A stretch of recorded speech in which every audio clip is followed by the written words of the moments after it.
The first time she said it, I didn't think much of it. Just need some me time this weekend, she'd said, keys already in hand, smile rehearsed. I told her to enjoy herself. I even meant it. But the way she said it again and again, every weekend, the same tone, the same faint perfume lingering long after she left, it began to feel like an echo of something dishonest. She'd return hours past midnight, claiming the spa had run late, that traffic was bad, that she'd lost track of time. I smiled, listened, nodded, and inside, something old and patient began to wake. I started noticing the smaller things first. How she'd turn her phone face down when it rang. How she laughed differently at her messages. Soft, careful, like laughter with a leash on it. I smiled, listened, nodded, and inside, something old and patient began to wake. I started noticing the smaller things first. How she'd turn her phone face down when it rang. How she laughed differently at her messages. Soft, careful, like laughter with a leash on it. The spa bag she carried every weekend wasn't heavy enough. I checked once when she was in the shower. Inside, a towel, a half-empty bottle of lotion, and a folded t-shirt that wasn't hers. The scent on it wasn't perfume, it was cologne. For 2 weeks I did nothing. I wanted to be wrong. I wanted this to be paranoia, not proof. But the mind doesn't lie when the heart already knows. So I began to record. Not her phone, she was smarter than that. Her car. A small GPS device beneath the passenger seat, one she'd never notice. I waited, watched the data. Every Saturday, like clockwork, she drove to the same location, 30 miles away. Not a spa, not a yoga retreat. A small suburban street, a house. And every time she parked there, she stayed for 5 hours. 5 hours of me time. The next weekend, I followed her. No sound, no confrontation, just quiet observation. She drove exactly as before, windows down, music low, free in a way she hadn't been around me for months. She parked 2 houses away from a white bungalow with ivy crawling up its sides. A man stood waiting at the door, mid-30s, confident smile. He kissed her before she even crossed the threshold.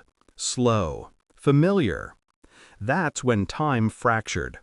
I felt my pulse slow to something mechanical, steady, detached. It wasn't rage that filled me, it was precision. I drove home without a word, didn't call, didn't cry. Instead, I gathered what I needed: her phone bill, her bank statements, her lies. The pattern was mathematical.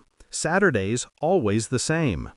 Love affairs aren't random, they're rituals.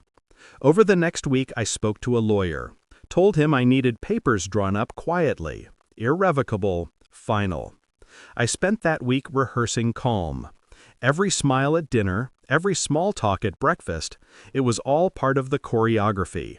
She didn't notice. She never did.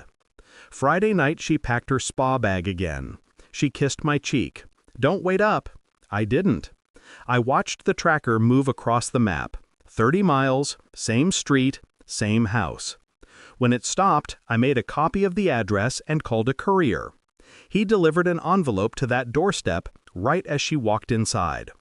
Inside the envelope were 2 things: a printed photo of her and the man kissing, taken from my dash cam, and a note, just 1 line. Enjoy your me time. You'll need it. When she returned that night, the house was silent. On her pillow, divorce papers. On the table, my wedding ring. She came into the room shaking, the color drained from her face. Her phone kept buzzing, his name lighting up the screen. You followed me?" she asked, voice trembling. I looked at her. "No," I said. "I just stopped pretending not to see." Her knees buckled slightly as she sat on the edge of the bed. "I made a mistake." I almost laughed. "A mistake is forgetting an anniversary. You made a choice." She tried to reach for me, crying now. "He doesn't matter," she said. "It was just a phase." I was confused. Confused people don't lie every weekend. Confused people don't rehearse excuses. I handed her another envelope.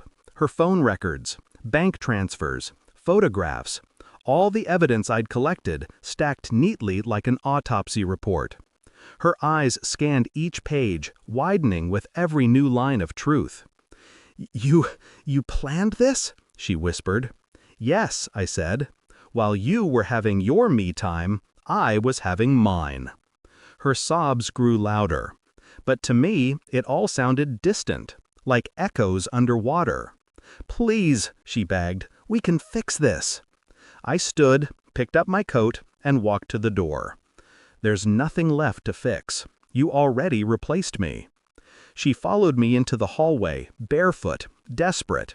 "Wait, what am I supposed to do now?" I turned to her one last time. "Take all the me time you want." Then I left. It's been 3 months. She still sends messages, long, rambling confessions that always start with, "I never meant to hurt you." I don't reply. Sometimes I reread them, not out of longing, but steady. She writes like someone who misses comfort, not love. The house feels different now, quiet but honest. No perfume in the air, no